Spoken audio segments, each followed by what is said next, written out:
பாபா ஓர் கருணாலயம், பாதம்தான் கமலாலயம். பாபா ஓர் கருணாலயம், பாதம்தான் கமலாலயம். சாயப்பா உறவுகள் அனைவருக்கும் வணக்கம். சாயப்பா மேல் நம்பிக்கை வைத்து அவரை நினைத்துக் கொண்டிருக்கும் உங்கள் அனைவரின் வேண்டுதலையும் சாயப்பா நிறைவேற்றுவார். நல்லதையே நினைப்போம், நல்லதே நடக்கும் என்றும் சாயப்பாவின் அருள் உங்களுக்கு இருக்கும். நம் மனதிற்கு இதமான சாயப்பாவின் இன்றைய அருள்மொழியை கேட்போமா? அன்பு குழந்தையே, எல்லோருக்கும் எல்லாமும் அதற்கு உண்டான வயதில் கிடைப்பது அரிது. ஒருவனுக்கு அவர் விரும்பிய வேலை வாய்ப்பு தானாகவே தேடி வருகிறது. இன்னொருவருக்கோ எல்லா திறமைகள் இருந்தும் சரியான வேலையோ அல்லது தொழிலோ அமைவது இல்லை. 22 வயதில் தனது வியாபாரம் தொழிலில் கோடீஸ்வரனான ஒருவர் 45 வயதில் எல்லாம் இழந்து ஏழ்மை ஆகிறார். ஒருவர் 40 வயது வரை தன் தொழிலில் வியாபாரத்தில் சகல கஷ்ட நஷ்டங்களை அனுபவித்து 50 வயதில் கோடீஸ்வரர் ஆகிறார். எனவே உனக்கு ஒன்று கிடைத்து விட்டால் அது கிடைக்காமல் போராடும் மற்றவரை ஏளனம் செய்யாதீர்கள். உன்னை மற்றவரோடு ஒப்பிட்டு உன்னிடம் இல்லாததை நினைத்து புலம்பாதே. எதிர்காலத்தில் நடக்கவிருப்பதை எல்லாம் கட்டுப்படுத்த நினைப்பது இயலாது. இங்கே இப்போது இந்த நொடியில் என்ன செய்து கொண்டிருக்கிறாயோ அதை முழுமையாக விழிப்புணர்வுடன் செய். அடுத்த நொடி நிச்சயம் அழகாய் மாறும். தேவைகளை நிச்சயம் பூர்த்தி செய்து கொள்ள முடியும். ஆனால் ஆசைகள் ஓட்டை குடம் போல எப்போதும் நிறைவு செய்ய முடியாது. இதுதான் வாழ்க்கை. இதை புரிந்து கொண்டவர்கள் மட்டுமே மகிழ்ச்சியாக வாழ்கிறார்கள். எனவே கவலை கொள்ளாமல் நிதானத்தோடு நம்பிக்கையோடு உன் கடமைகளை செய். உன்னுடைய துன்பங்கள் எல்லாம் முடிவுறும். நீ எடுக்கும் எல்லா முயற்சிகளிலும் உனக்கு வெற்றி நிச்சயம்.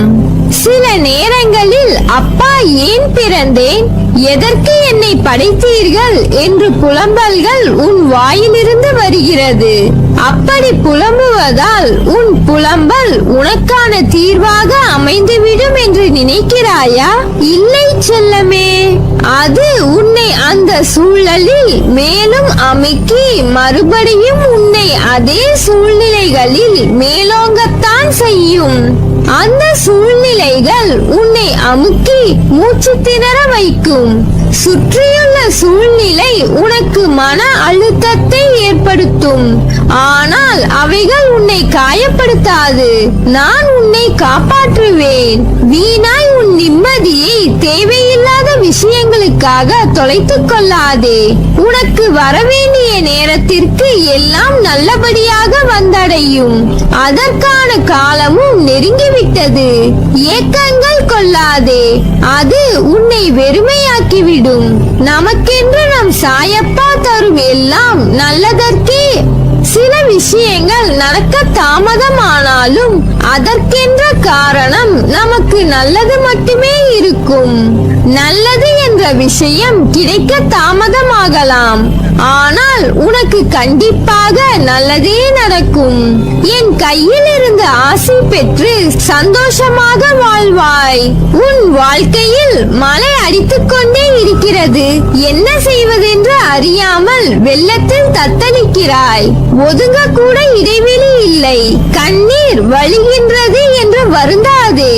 உன் வாழ்க்கையில் புயலாய் சூறாவளியாய் வந்த அனைத்து சீற்றங்களும் வந்த தடம் தெரியாமல் மறைய போகிறது. பிடிக்காத வாழ்க்கை எப்படி வாழ்வது என்று யோசிப்பதை விட நமக்கு பிடித்த மாதிரி எப்படி மாற்றிக்கொள்வது என்று நினைப்பதே சாலச் சிறந்தது. நதி போல நீ பயணித்துக் கொண்டே இருக்க வேண்டும். பாறைகள் வனங்கள் என்று பல்லாயிரக்கணக்கான மைல்கள் கடக்க வேண்டியது இருக்கும். இவைகளை கடந்த பின் தான் சந்தோஷம் என்ற பெரிய சமுத்திரம் கிடைக்கும். வெற்றி பெற அசைக்க முடியாத நம்பிக்கையும் விடாமுயற்சியும் இருந்தால் போதும். வெற்றி நிச்சயம். என் வார்த்தைகள் மீது நம்பிக்கை வைத்து செயல்படு. மாயை நிறைந்த இந்த உலகில் நேர்மறையாய் வாழ்வது என்பது சவாலான செயல்தான். நேர்மறையில் வாழும் போது எதிர்மறையின் தொந்தரவும் மாயை விதி என்ற ரூபத்தில் இருக்கத்தான் செய்யும். முன்னே உன் கால் சென்றால் நிழல்களாய் எதிர்மறை உன்னை பின்தொடரத்தான் செய்யும். அதனால் உன் மனதில் சோகம் என்ற நூலாம்படையை சேரவிடாதே. அது உன் மனதை முழுக்க தூசியாய் ஆக்கிவிடும். உன்னை பாதிக்கும் எந்த ஒரு நிகழ்வையும் தூக்கி எறிந்து செல். உன் மனதிற்கு ஒரு புத்துணர்ச்சி கிடைக்கும். நீ வாழ்கின்ற வாழ்க்கை இது. எத்தனை முறை வாழப்போகிறாய்? ஒரு முறைதானே. பிறகு எதற்கு இந்த வெட்டியான வீராப்பு கோபம்? எல்லாவற்றையும் உதறிவிடு. உன்னிடம் அது நெருங்காமல் இருக்க ஒரு முறைதான் இந்த வாழ்க்கை. அதில் ஏன் அன்பை விதைக்க யோசிக்கிறாய்? நீ சிறிதாக அன்பு விதையை விதைத்தால் நீ நினைத்து பார்க்காத பூங்காவனமாய் மாறும். இந்த ஒரு முறை வாழ்க்கையில் அன்பை கொட்டிவிட்டு செல்வோமே என்று நினைத்து பார். எல்லாம் அழகாக மாறும் தருணத்தை நீ உணர்வாய். நினைத்து பார்த்தாலே அது ஆனந்தமான நிறைவு பெற்ற வாழ்க்கை என்றால் நீ அதை செயல்படுத்தி நடந்தால் உன் வாழ்க்கையில் நிச்சயம் சொர்க்கமான நேரமாக அது அமையும். தோல்வி, மன கஷ்டம், துன்பம் என எதிர்மறை உன்னை சூழும் போது என் மீது நம்பிக்கையால், பொறுமையால், அன்பால் எதிர்மறையை நேர்மறையாய் நிரப்பு. நிச்சயம் எல்லா கஷ்டமான சூழ்நிலைகளில் இருந்து விடுவிக்கப்படுவாய். நிறைவான சூழலில் நிம்மதியாக வாழ அதை உன் குறிக்கோளாய் ஏற்றுக்கொள். நிச்சயம் நினைத்து பார்க்காத நிறைவான திருப்தியை பெறுவாய்.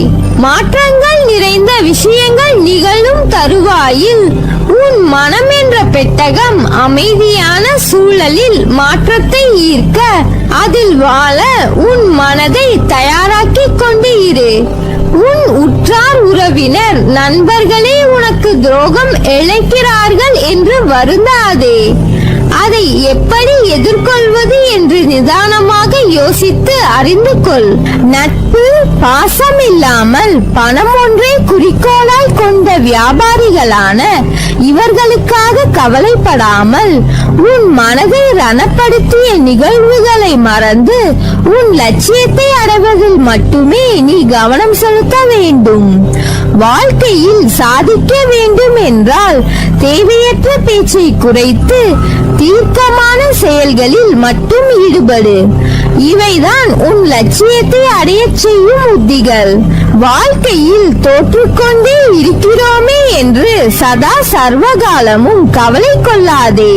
வெற்றி பெற வேண்டும் என்ற நம்பிக்கையும் உணர்வும் வாழ்வில் தோற்றதற்கான தவறை உணர்ந்து மறுபடியும் அத்தவறு நிகழாமல் செயல்பட்டால் வெற்றி பெறுவது உறுதி. நீ செய்யும் எந்த ஒரு காரியத்திலும் மற்றவர்களுக்கு எந்த வகையிலும் துன்பம் ஏற்படாதவாறு யோசித்து செயல்படு.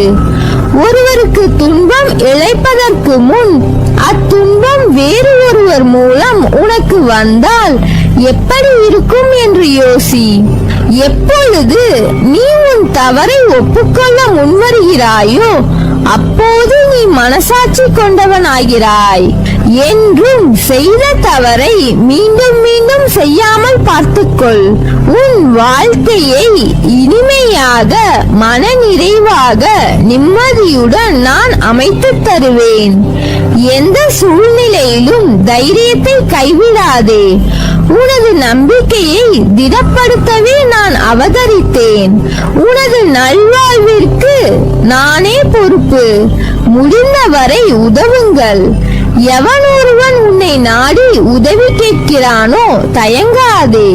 நீ உனது பிள்ளைகள் பற்றியோ குடும்பத்தை வழிநடத்துவது பற்றியோ கவலைப்படாதே. தெளிந்த மனதோடு இரு. ஏன் குழம்புகிறாய்? ஏன் தடுமாறுகிறாய்? எதிர்காலத்தை பற்றி பயம், நிலைமை என்ன ஆகுமோ என்ற கவலை, நான் இருக்கும்போது எதற்காக வீண் கவலை? அனைத்தையும் சீர்திருத்துவேன். நான் உனது இல்லத்திற்கு வந்து குடிபுகுந்து கம்பீரமாக அமர்ந்திருக்கிறேன். கர்வம் உள்ளவர்கள் எவரையும் என் அருகில் சேர்க்க மாட்டேன். அடிக்கடி நான் சொல்வது ஒன்றுதான், விரைவில் உயர்ந்த நிலைக்கு வரப்போகிறாய். என்னை சரணாகதி அடைந்தால் உன்னை பாதுகாப்பேன். அதனால் நீ எதற்கும் கவலைப்படாதே. உன்னில் நிச்சயம் வெற்றி என்ற தீபத்தை ஏற்றுவேன்.